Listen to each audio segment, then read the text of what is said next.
Are you prone to procrastinating? And maybe you don't even understand why. Sometimes you're a real go-getter and you just take care of what needs to be taken care of. You get done what needs to get done.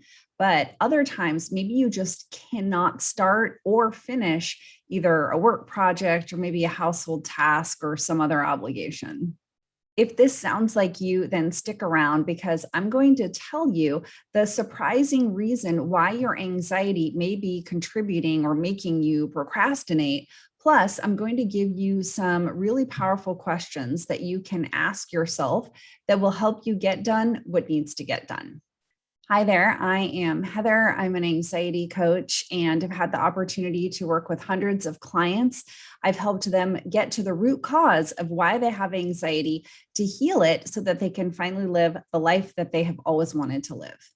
There are a number of reasons why your anxiety may be causing you to procrastinate, but the main reason that I see most commonly with my clients, and this is the surprise, is perfectionism. With perfectionism, there is this ultimate goal of getting it right, of trying to make it be perfect.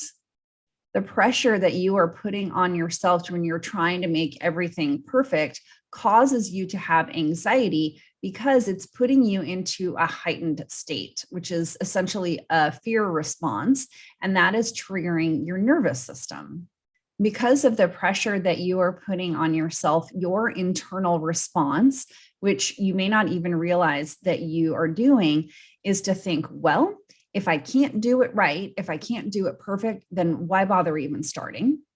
Or it just takes so much energy to make everything perfect that it's just exhausting. And one just starts to think, oh my gosh, it's just so much energy to do this. I just don't even want to do it at all.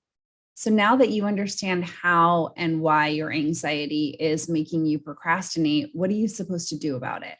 Well, as promised, I have some really powerful questions that you can and should ask yourself if you are recognizing that your anxiety is making you procrastinate. So the first question is, do I really need to do this? If you struggle with high functioning anxiety in particular, this is a really valid question because people with high functioning anxiety do way too much, and they often spend far too long on tasks making everything perfect. There's just inordinate amounts of time that are usually spent on something way far above whatever needs to be done. So just really think about this. The thing that you are procrastinating about doing, do you actually need to do it? Or do you just think that you need to do it? Or do you just feel obligated to do it? There is a possibility that the thing that you are procrastinating simply can just be let go of. You could just not do it at all, completely cut it out, and the world is going to keep on operating and everything's going to be fine. So if you determine that you don't actually really need to do this thing that you have been procrastinating, then just let yourself off the hook, let it go, and it's going to be okay. And I'm wondering, have you realized at some point that there was something that you didn't actually need to do? That you just said, man, I've been really procrastinating this thing. And then you realized, wait a minute, I don't have to do that at all. If you have, I would love for you to drop a comment below and tell me and tell everybody who's watching the video, what was that thing that you thought was an obligation that you had been procrastinating about, but then you just didn't do it and it was totally fine? So the next question is, first of all, if you determine that you do actually really, in fact, need to do this thing that you have been procrastinating, then the next question is, can I delegate this? Do you really need to do the thing, or is it something that somebody else could do? And I want to tell you a personal story that totally illustrates this. So I have been divorced since my kids were really little, ages like 3 and almost 6. And there was a point when they were both in elementary school that I would be putting the dishes away every morning before school and before I went to work. So I would run the dishwasher in the night when we went to bed. And then in the morning, I would get up. And as part of this morning routine, I'd be putting away a completely full load of dishes. And I am putting these dishes away one morning. And it's stressful, right? It's like I had to get ready for work. I had to make sure the girls are ready on time. I'm putting away the dishes, all the other stuff. And I'm putting them away. And I realized, wait a minute, why am I doing this every morning? I have got kids who are in second grade and in fourth grade. They are completely capable of putting away dishes. They can do it. Maybe they have to stand on a step stool to get to some of the shelves, but it's going to be fine. And I implemented a new rule and I said, every day after school, you're going to be putting dishes away. You're going to take turns. This is your day. The next day, it's your day, and you alternate. And it was such a relief to take that one thing out of my schedule every day that was just causing me more stress that I did not need to be doing. And so there's a high likelihood in your life, especially again, if you have high functioning anxiety, that you are doing something that somebody else could do and you could delegate it. And if we're talking about kids in particular, or maybe if you're a manager of somebody, you do have to realize that perhaps the person that you delegate to is not going to do things the way that you do them yourself, but that's okay, because it is better for you to free up your time and take out that stressor than to worry about, well, they're not doing it the way I would do it. Because of course, when my kids put away the dishes, sometimes the plastic stuff they didn't dry it off with a towel, and they're putting away, Tupperware sort of food storage containers that are wet. It's fine, because then I wasn't spending 15 to 20 minutes every morning putting away the dishes before work. So then also, if you do have financial resources available to you, sometimes the delegating means that you're going to be paying someone to do something. Here's another example from my personal life. When I was starting this coaching business, I was still working full-time at my corporate job. And so again, I'm taking care of two kids, I'm working full-time, and I'm starting this business. At that point, it was on the side. So I had really limited time, and I realized that what I needed to do every weekend instead of go grocery shopping was that I needed to use Instacart, and I needed to have my groceries delivered. It's more expensive than if I went myself, but it was a huge time saver and took out that stressor of me having to go to the grocery store, get the groceries, come home, unpack them, and we would be putting the groceries away, right? It saved maybe an hour or two, an hour and a half of my time every weekend. So it was a huge time saver, and I had the financial resources to do it. So if you have determined that you do really need to do the thing that you've been procrastinating, and for some reason you cannot delegate or pay someone to do it, then the next question that you need to ask yourself is, how can I simplify this?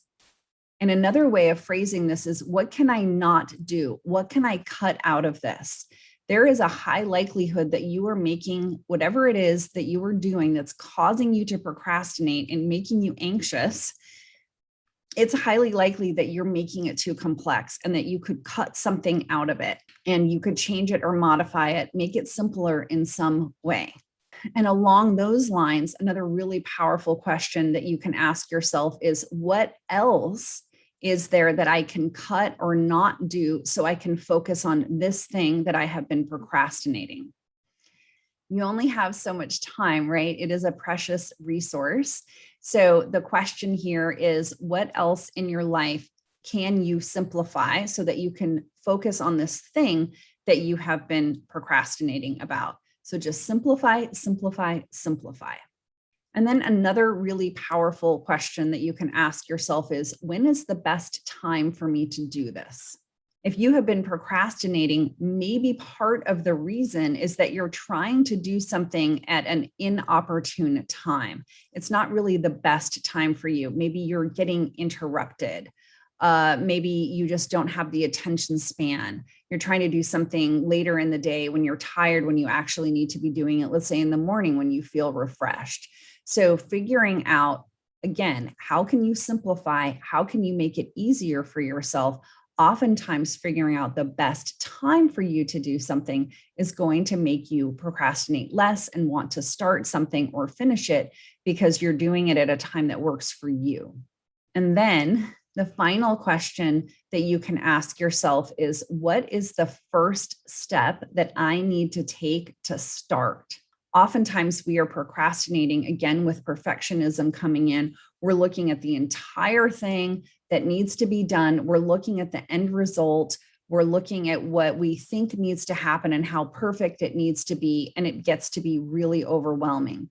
Instead of doing that, just focus on what is the first step that I need to take right now to start.